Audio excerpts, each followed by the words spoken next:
The fog came off Oakhaven Lake in white sheets rolling low over the black water and swallowing the pine trees one by one. Harper Brooks had always liked the lake before sunrise, before the boat engines, before the summer people, before the Sterling family's money woke up and reminded everyone in town who owned the roads, the docks, the courthouse, and half the sheriff's office. Out here on the old wooden bridge, Harper could almost forget the chair beneath her. Almost. Her gloved fingers moved carefully over the canvas, laying pale gray over blue, turning cold water into something quiet. Her wheelchair brakes were locked. A wool blanket covered her knees. Beside her, Cooper sat with his chin lifted into the wind, a golden retriever with old eyes and a heart too big for his ribs. "You see that?" Harper whispered. "The light's coming through." Cooper's tail thumped once against the bridge. Then the engine came. Not a truck engine passing far off on Route 18. This one was close, hard, angry. Harper's brush stopped above the canvas. Headlights punched through the fog at the far end of the bridge. High beams, too bright. The growl of a lifted F-150 rolled over the boards, shaking the railing under Harper's hand.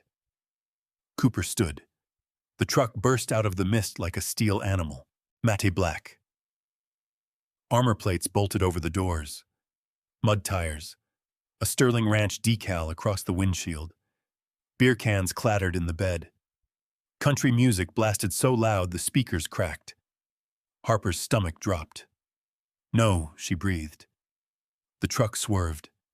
The front bumper caught her easel clean. Wood snapped. The canvas spun into the air. Paintbrushes and broken legs scattered across the wet bridge. One of the boys in the truck let out a wild laugh. The F-150 braked sideways, blocking the bridge. The driver's door opened. Colton Sterling stepped down wearing a varsity jacket, work boots that had never done a day's work, and the loose smile of a man who had never heard the word no and believed God had made it that way. 3 other boys spilled out after him, drunk, red-faced, filming with their phones.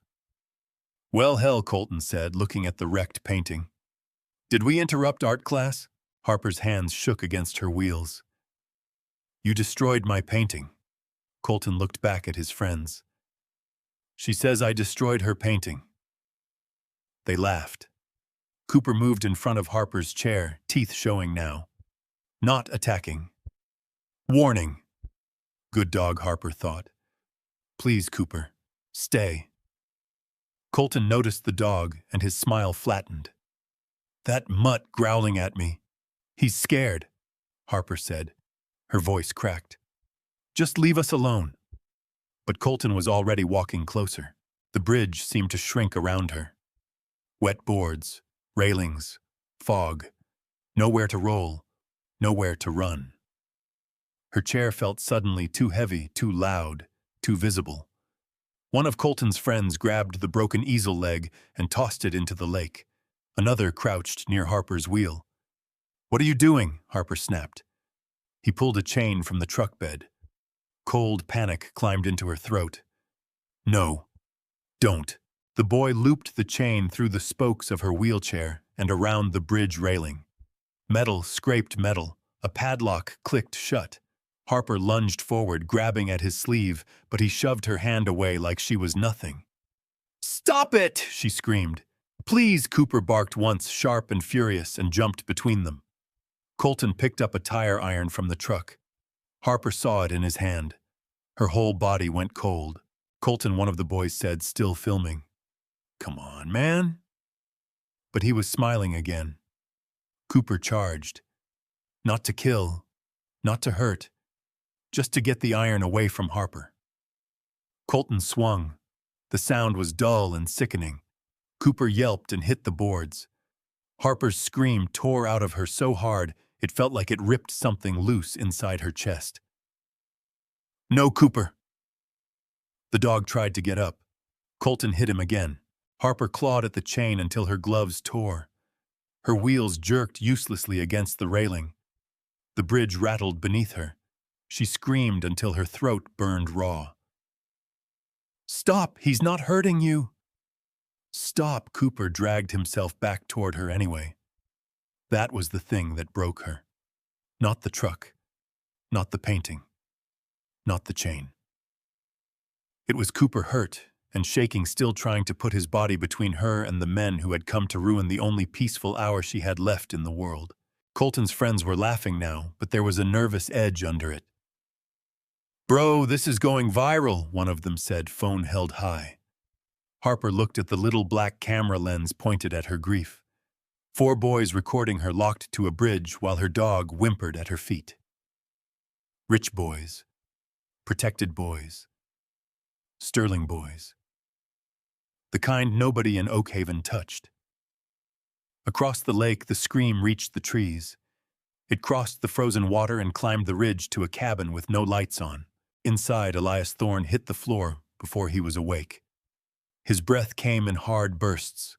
His back slammed against the wall. His hands searched for a rifle that was not there anymore. For 3 seconds, he was not in Washington State. He was in a burned-out room overseas, dust in his mouth, radio dead, a teammate calling his name from somewhere he could not reach. Then the scream came again. A woman. Real. Close. Elias froze. At the foot of the bed, Titan lifted his massive black head, the German shepherd's ears locked toward the lake. No bark, no confusion, just target acquisition. Elias's eyes opened fully. The old war inside him went quiet in a way that scared him. He stood. On the bridge, Harper bent over Cooper, chained in place, tears dropping onto his blood-matted fur. "Baby, look at me," she sobbed. "Please, please don't leave me." Cooper's breathing was broken and wet. One front leg lay wrong beneath him. Still, he lifted his head. Inch by inch, trembling with pain, he pulled himself closer. Harper lowered her face to him. Cooper licked the tears from her cheek. Behind them, Colton Sterling laughed for the camera. The laughter stopped before the fog moved. Colton Sterling turned first, still holding the tire iron. His phone camera pointed down at Harper like she was a trophy he had already mounted on a wall. At the far end of the bridge, something large came out of the white. Not a man at first. A shape. Broad shoulders. Dark coat. Gray beard cut close. Eyes sunk deep under a watch cap. He moved without hurry, but every step hit the bridge like a verdict. Beside him walked a black German shepherd the size of a wolf, low and silent ears, forward mouth closed. Titan. Harper had seen Elias Thorne twice in town, once at the feed store, once at the VA clinic sitting alone in his truck while rain hammered the windshield. Nobody talked to him much. Folks said he had been Navy. Folks said he had done things overseas that did not belong in church conversation. Now he looked like every rumor had put on boots and come walking through the fog. Colton tried to laugh. "Bridge is closed, old man." Elias did not look at him. His eyes went to Harper's chair. The chain. The torn gloves. Cooper shivering against the boards. Something in his face changed. Not anger. Anger was loud. Anger wasted motion. This was colder. One of Colton's friends stepped forward, chest puffed up, phone still recording. "You deaf," he said. Elias spoke one word. "Fast." Titan launched. He crossed the distance so fast, Harper barely saw him move. 1 second, he was beside Elias. The next, the first boy hit the bridge on his back, with the air knocked out of him, and Titan's jaws locked into the heavy sleeve of his jacket, pinning his arm flat without tearing through flesh. The second boy swung a beer bottle. Titan released, pivoted, and drove into him shoulder first. The boy slammed into the railing, dropped the bottle, and folded to his knees, with Titan's teeth pressed against his collar like a loaded weapon waiting for a bad decision. 3 seconds, maybe less. No barking, no chaos, just control. The third boy stumbled backward, hands up, his phone shaking so hard the video blurred. "What the hell, man?" Elias kept walking. Colton raised the tire iron. That was his second mistake. His first had been touching the dog. Elias stepped inside the swing before it had power. His left hand caught Colton's wrist. His right drove into the elbow. A short twist. A clean snap. The tire iron clanged onto the bridge. Colton screamed and dropped to one knee. Harper flinched at the sound, but Elias did not. He looked down at the mayor's son like he was checking weather. "You're done," Elias said. Colton clutched his arm, face gone white. "Do you know who my father is?" Elias leaned closer. "Do you know what I am that shut him up?" For one long second, the only sounds were the lake licking the pylons and Cooper trying to breathe. Then Elias turned away from Colton completely. He crouched by Harper's wheel. She was crying so hard she could barely speak. "Please help him. Please. He's all I have."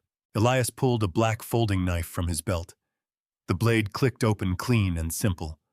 He cut through the cheap zip ties around the chain, then slid the knife into the padlock hasp and struck it once with the butt of the tire iron.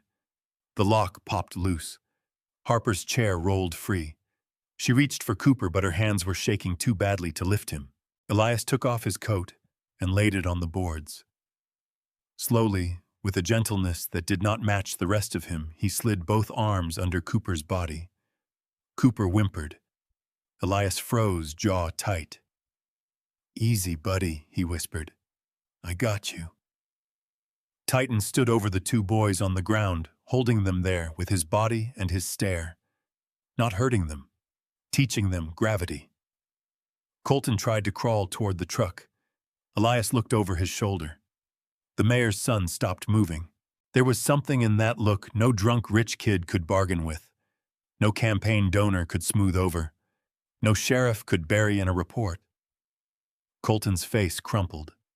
His boots scraped against the bridge as he backed away from it, from Harper, from the dog he had beaten, from the man who had walked out of the fog like the bill finally coming due. "Get in your truck," Elias said. "All of you." The boys scrambled. The one Titan had pinned was crying. The other clutched his ribs and crawled backward. Titan released only when Elias gave a two-finger signal. They piled into the F-150, dragging Colton by his good arm. Before the door slammed, Elias stepped close to the driver's window. Hospital, then lawyer, in that order. Colton glared through tears. "You're dead." Elias nodded once. "Get in line." The truck reversed, hard tires screaming against wet planks, then vanished into the fog with its tailgate bouncing and one headlight flickering. Harper stared after it, stunned, her whole body trembling. Elias came back with Cooper held against his chest. The dog's head rested under his chin. Titan moved to Harper's side and pressed his warm shoulder against her wheelchair. For the first time since the truck arrived, Harper could breathe. Elias looked toward the dark road leading into town. "Vet station's 12 minutes out," he said. 9 if I drive like I still work for Uncle Sam. Harper wiped Cooper's fur from his eyes with 2 broken fingers of her glove. "Is he going to live?" Elias did not lie to her. "He's fighting." Then he looked at Titan. Titan looked back. Some old silent language passed between the seal and the dog. Elias turned toward the cabin road. "Then we fight with him." Elias drove like the road had insulted him. The old Bronco tore through the pines with its headlights, cutting holes in the fog. Harper strapped in beside him, both hands buried in Cooper's fur. The dog lay across her lap on Elias's coat, shaking with every rut in the road. "Stay with me," Harper whispered. "Come on, Coop. You stay with me." Elias kept one hand on the wheel and one eye on the rear view. Titan stood braced in the cargo space, balanced against the turns, ears pointed backward. He had not taken his eyes off Cooper since they left the bridge. The Oakhaven Veterinary Station sat behind a closed gas mart at the edge of town, one yellow light burning above the door. Dr. Lena Ortiz opened it before Elias even knocked.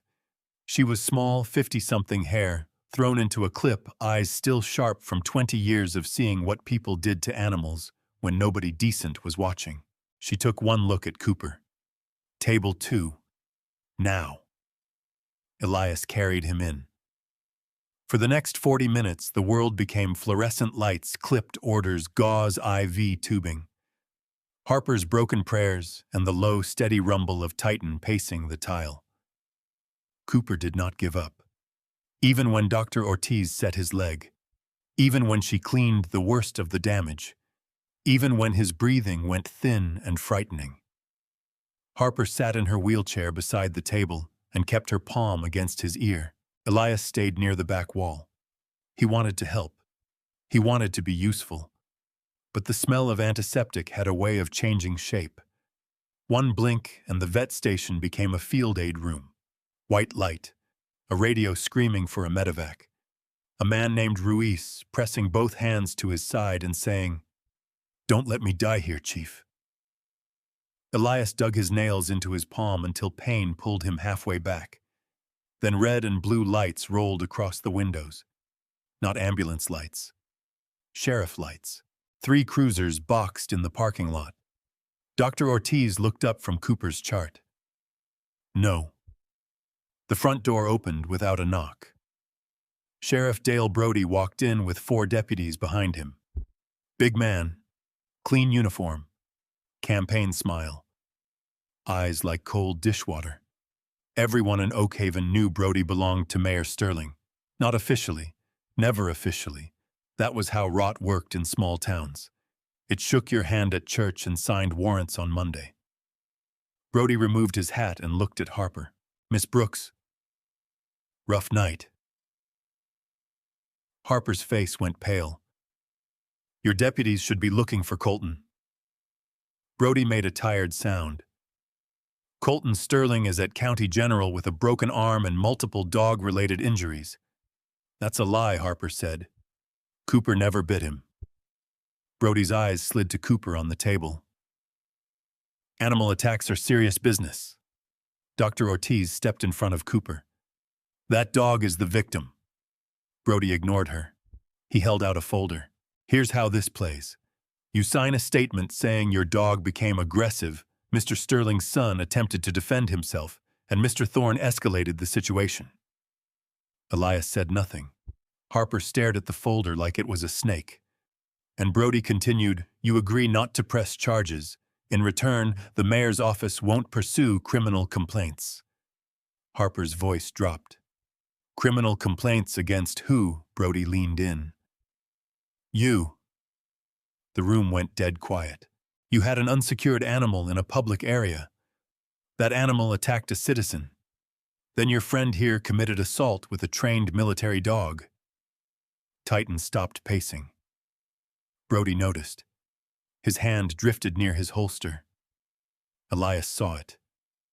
So did the deputies. For 3 seconds, the air tightened.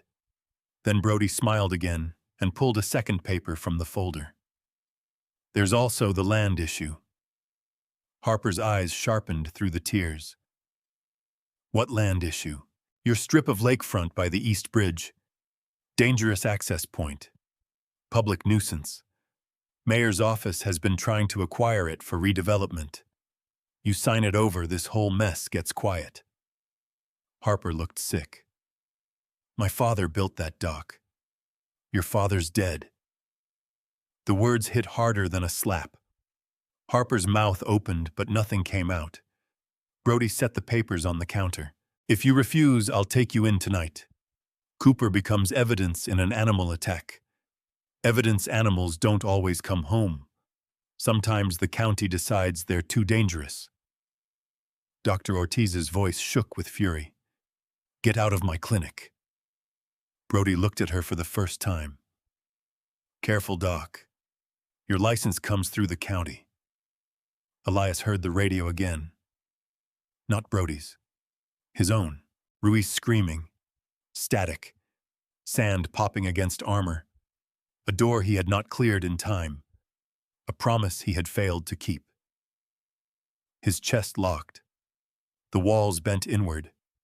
He tried to breathe, but the clinic air turned to dust. His hands went numb. His vision tunneled down to Brody's badge, bright and useless, the kind of badge men hid behind when they had already sold themselves. A wet nose pressed into his hand. Titan. The dog leaned hard against Elias's leg, heavy and real. Elias felt the scar under Titan's left ear, felt the steady heat of him, felt the present come back 1 inch at a time. He looked at Harper. She was trapped again. Not by a chain this time. By paper, badge, power. Elias stepped out of the shadow. Brody turned. For the first time that night, his smile faded. Elias picked up the folder, looked at the papers, then tore them once down the middle. Slowly, cleanly, the sound filled the clinic. Brody's jaw tightened. "You just made a bad call." Elias dropped the pieces at his boots. "No," he said. "I finally got a sitrep." Brody did not arrest Elias in the clinic. That was the first thing that told Elias the sheriff was scared. Men with clean warrants acted fast. Men with dirty orders liked darkness, distance, and no witnesses. So Elias moved before Oakhaven could close its fist. Dr. Ortiz stabilized Cooper enough to travel, wrapped his broken leg, packed pain meds, and looked Elias dead in the eye. "If he crashes, you bring him back to me. I don't care who's outside." Elias nodded. "Copy that." By midnight, the storm had swallowed the ridge. Snow hit the windshield sideways as Elias drove Harper, Cooper, and Titan up the old logging road to his cabin. No porch light burned. No smoke lifted from the chimney. From the outside, the place looked abandoned. That was the point. Inside, Elias set Cooper on a folded blanket near the stove. Harper rolled close and rested her hand on his side, counting each breath like a prayer bead. "He looks so small," she whispered. "He's still here," Elias said. She looked at him, eyes red and hollow. "Why are they doing this?" Elias checked the front window without moving the curtain. "Because your land is worth money. Because your chair makes them think you're easy. Because men like Sterling mistake silence for permission." Harper swallowed hard. "And you?" He turned off the last lamp. "I stopped giving permission." The cabin went black. Elias moved through it by memory. He locked the back door, killed the breaker, taped a small infrared trip sensor under the sill, then slid a field radio into his jacket pocket. No theatrics, no panic, just work. Titan followed him room to room, silent as a shadow. Harper watched from beside Cooper. "You've done this before," she said. Elias paused at the gun safe, then shut it without taking anything out. Different weather. Outside, an engine cut off down the road. Then another. The forest held its breath. Elias crouched beside Harper's chair. "Listen to me. No matter what you hear, stay low. Keep one hand on Cooper. Titan stays with you unless I call him." Harper's voice barely came out. "Are they going to burn us out?" A faint orange flicker moved beyond the trees. "Gas can." Elias's face hardened. "They're going to try." The first window shattered. A glass bottle with a rag stuffed in its neck spun across the floor, flame licking at its side. Elias kicked it into a steel ash bucket and smothered it with a wool blanket before it caught. A man cursed outside. Then the back door blew open. Not from explosives, from a boot and stupidity.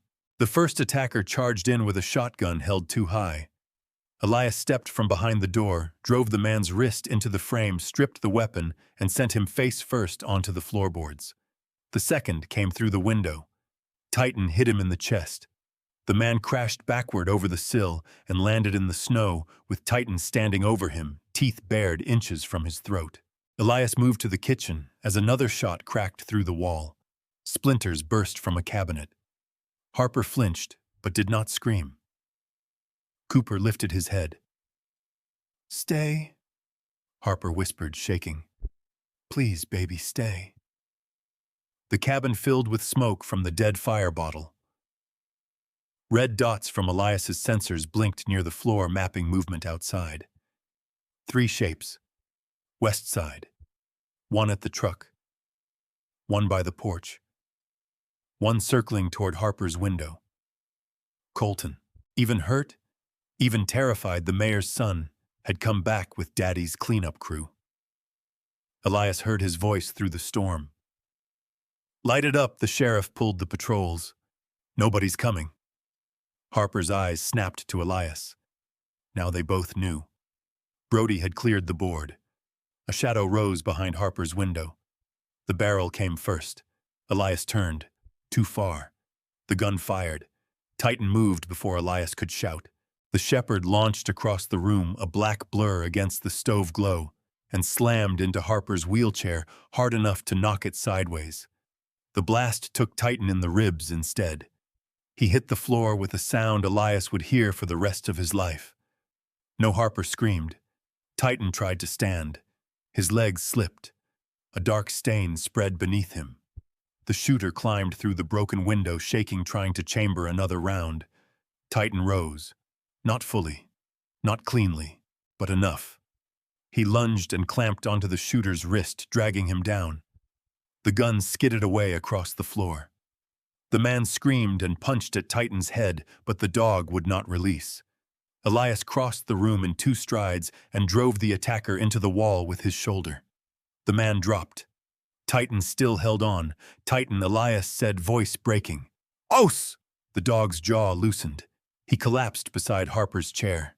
Harper slid from her seat to the floor, pulling herself to him, one hand still reaching back for Cooper. "I'm here," she sobbed. "I'm here, boy." Outside, Colton shouted for the others to run. Elias stood in the dark cabin, smoke in his lungs, Titan's blood on his hands, and the old war in his eyes. This time no one was getting left behind. Elias did not run after Colton right away. He went to Titan first. The shepherd lay on his side near Harper's chair, breathing hard, eyes open, still tracking every sound outside like duty had more authority than pain. Harper had both hands pressed against him. Tears ran down her face and fell into his black fur. "Elias," she said, voice broken. "He saved me." Elias knelt. Yes. For half a second, the cabin was not a battlefield.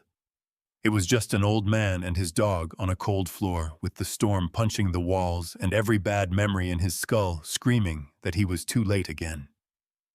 Titan's tail moved once. One hard thump. "Still here, boss." Something in Elias's chest tore loose. He stood. The first man tried to crawl toward the porch. Elias caught him by the back of the jacket, spun him into the table, and put him down with a clean strike to the shoulder nerve. The second came through the kitchen with a hunting knife and all the confidence of a fool. Elias trapped the wrist, turned it, and the knife hit the floor before the man did. Outside, a shotgun pumped. Elias dropped behind the counter as the blast punched through the upper cabinets. Wood rained down. Harper covered Cooper with her body. Cooper, weak and shaking, still lifted his head and growled. Elias came up low, crossed the room, and drove through the door into the snow. The storm swallowed him. Colton Sterling stood near the black F-151 arm in a sling, the other gripping a short-barreled shotgun. His face was wet with snow and fear. The 2 remaining men backed toward the truck, looking past Elias like they expected the whole ridge to rise against them. It did not. Only Elias did. That was enough. Colton raised the gun. Elias moved left before the barrel settled. The shot went wide into the trees. Elias closed the gap, struck the shotgun aside, and drove his elbow into Colton's chest hard enough to drop him against the truck door. The other 2 men ran. Titan came out of the cabin. Harper screamed his name from inside. He should not have been standing. Every step cost him. His body shook, but his eyes were locked on Colton. Colton saw him and lost whatever courage his last name had bought. "No," he gasped. "No, get that thing away from me." Titan did not go for his throat. He did not go for the hand. He went for the black unit clipped high on Colton's tactical vest. The satellite radio. Titan lunged, caught the strap in his teeth, and ripped the unit free with one brutal pull. Colton staggered backward and fell into the snow, clutching at his empty chest rig. The radio hit the ground speaker, crackling. A voice burst through the storm. "Colton, Colton, answer me." Elias froze. So did Colton. The voice was Mayor Grant Sterling, not polished, not smiling for church luncheons, not speaking from a podium with flags behind him. This voice was thin and scared. "Did you finish it? Did you burn the cabin?" Colton crawled toward the radio. Dad shut up. Titan dragged it back through the snow teeth locked around the strap, limping toward Elias, with the focus of a wounded soldier bringing home a flag. Then Sheriff Brody's voice cut in sharp and panicked. "The ridge is clear. I pulled every patrol off that sector. You had one job, Colton. Tell me the crippled girl and that seal are gone." Harper heard it from the doorway. She had dragged herself there from her chair, one hand gripping the frame Cooper wrapped in a blanket behind her. Her face went white. Elias slowly pulled the field radio from his jacket. Its recorder light blinked red. Still running. He had turned it on when the first engine died on the road. Every threat, every shot, every word. Colton saw the light. "No," he said. Elias picked up the satellite unit from Titan's mouth. The dog released it and sank against his leg. Mayor Sterling's voice came again. "Colton, trust into me. If Thorne is still breathing, Brody can't contain this. Langley already has eyes on that lake parcel. We cannot have federal attention on Oakhaven." "Do you understand me?" Elias's eyes narrowed. Langley. That was not small-town corruption anymore. That was Beltway dirt with a local badge on it. Colton was crying now, not from pain, from the sound of his whole life cracking open on an open channel. Elias keyed the sat radio. "Mayor Sterling," he said. Silence. Then a whisper. "Who is this?" Elias looked at Harper, at Cooper, at Titan bleeding onto the snow, but still standing between her and the world. He keyed the mic again. "The man your son failed to kill." Brody's voice snapped through. "Thorne, you don't know what you're stepping into." Elias looked down at Colton. "Yeah," he said. "I do."